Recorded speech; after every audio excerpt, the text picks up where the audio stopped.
ओम नमः शिवाय. नमस्कार सगळ्यांना. मी कविता नेहरे. स्वागत आहे अन्नपूर्णा बाय कविता नेहरे या यूट्यूब चॅनलवर.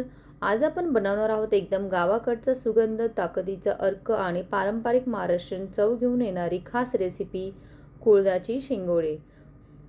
ही दिसायला नूडल्ससारखी पण चवीला अफाट पौष्टिकने भरलेली आणि अगदी आजी आजोबांच्या काळातील लोहयुक्त पारंपरिक डिश आहे.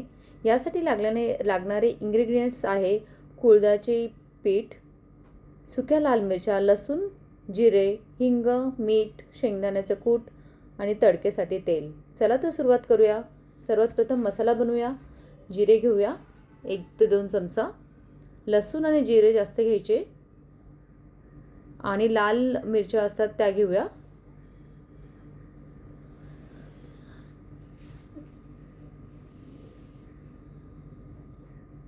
आणि हे एकदम बारीक लालसर पेस्ट करून घेऊया. पीठ घेऊया कुळथाचं 1 वाटी. त्याच्यामध्ये हा मसाला आहे तो फाईन मी एकदम ग्राइंड केलेला आहे. ती पेस्ट आपण त्यात ॲड करूया.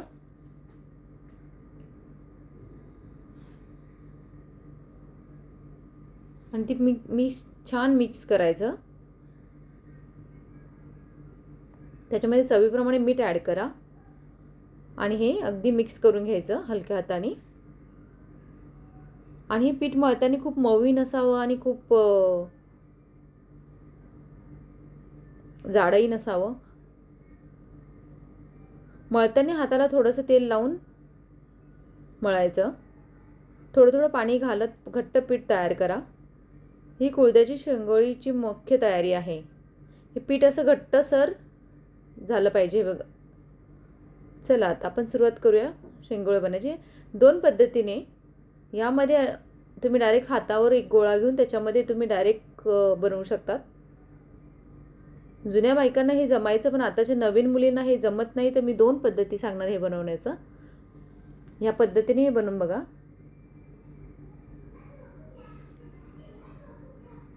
ही पद्धत मलाही नाही येत, ही माझी मम्मी करते. छान असे बनतात आणि पटपट बनवतात बायका. हे बघा, छान असे नूडल्ससारखे बनवायचे हे छान. आणि अजून एक सोपी स्टेप मी तुम्हाला दाखवणार आहे. छान असं बनवून घ्यायचे. लांब लांबसर असं बनवून एक छान असं जिलेबीच्या आकाराचं तयार करायचं.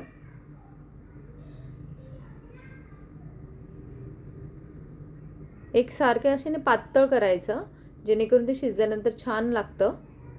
आणि हे दिसायला जसं नूडल्स असतात तसे दिसतात. चव मात्र 100% पारंपरिक महाराष्ट्रीयन. आता दुसऱ्या पद्धतीने मी तुम्हाला सांगते.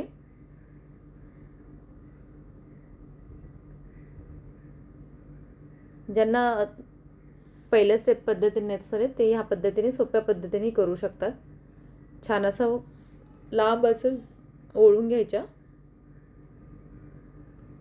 आणि ओळताना हाताला तेल लावायचं म्हणजे पीठ चिटकत नाही. जाडी एकसारखी ठेवा म्हणजे शिजायला मस्त असतात.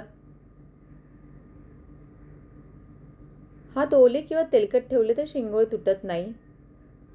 छान असे वरून घ्यायचं राऊंड राऊंड.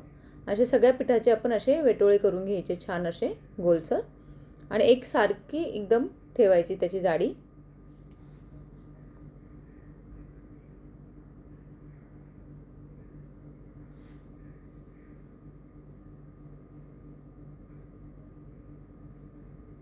छान असं तयार होतात आणि चवीला अप्रतिम लागतात. नक्की करून बघा. आणि हिवाळ्यामध्ये डिश करून खा, छान असते. हे असे करून घ्यायचे सगळ्या पिठाचे. आता आपण एका कुकरमध्ये तेल गरम करायला ठेवूया. तेल गरम झाले की जिरे ॲड करूया. छान तडतडायला लागले की त्याच्यामध्ये हिंगही ॲड करूया. छान असा फोडणीचा सुगंध घरभर पसरूला लागतो लगेच. टेचलेला कढीपत्ता, छान असा सुगंध येतो एक फोडणीचा. छान असा तडका झाला की त्यामध्ये अजून आपण ती मसाला होता तो साईडला ठेवलेला थोडासा तोही टाकूया आणि छान असं परतून घेऊया. मग याच्यामध्ये थोडासा लाल तिखट, हळद टाकूया आणि छान असा तडका झाला की त्यात गरम केलेलं पाणी ॲड करूया. हा आपला तडका छान झाला आहे. फोडणी अशी खमंग घरभर सुटला आहे, तिचा सुगंध छान. असं त्याच्यात पाणी ॲड करायचं गरम आणि त्याला उकळी येऊ द्यायची आणि मीठ टाकायचं चवीप्रमाणे.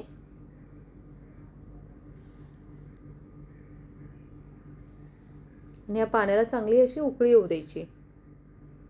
याचा रस्सा खूप छान लागतो.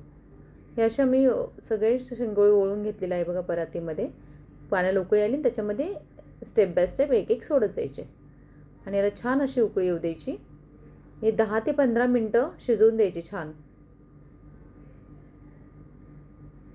हे तुम्ही पातेल्यातही शिजवतात, मी कुकर लावला आहे आणि कुकरची शिट्टी काढून ठेवायची, नाहीतर ते सगळं ओतू जातं. हे आपले झाले आहे शिजवून ऑलमोस्ट 15 मिनटानंतर. आणि याच्यामध्ये मी पिठाचा एक थोडासा गोळा ठेवला होता, ते पाण्यामध्ये मी त्याला मिक्स करून घेतला आहे. आता याच्यामध्ये मेन आपली रेसिपी टाकूया. छान एक इंग्रेडियंट्स आहे शेंगदाण्याचं कूट. याने टेस्ट म्हणजे खूप छान लागते आणि याचा रस्सा अगदी छान लागतो. हे पिठाचं गोळ्यामधलं मी थोडंसं टाकलं होतं आणि तेही ॲड करूया आणि याला आणखीन एक 5 ते 10 मिनटं शिजवून देऊया छान असं उकळी येईपर्यंत. आणि ही तुम्ही गरम भातावर, बाजरीच्या भाकरीसोबत, ज्वारीची भाकरी, तांदळाची भाकरी खूप छान चव लागते. प्रत्येक घासात गावाकडचा स्वाद आणि आरोग्याचा भरपूर खजिना. तुम्ही नक्की ट्राय करा. तर ही होती एक पारंपरिक महाराष्ट्रीयन आरोग्यदायी आणि चविष्ट कुळदाची शेंगोळी.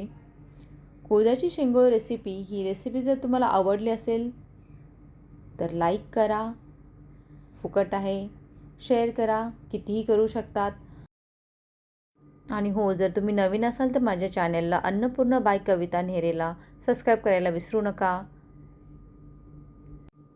आणि तुमचे फ्रेंड्स, मित्रमैत्रिणी सगळ्यांना माझा लिंक शेअर करा, सबस्क्राईब करण्यासाठी रिक्वेस्ट करा.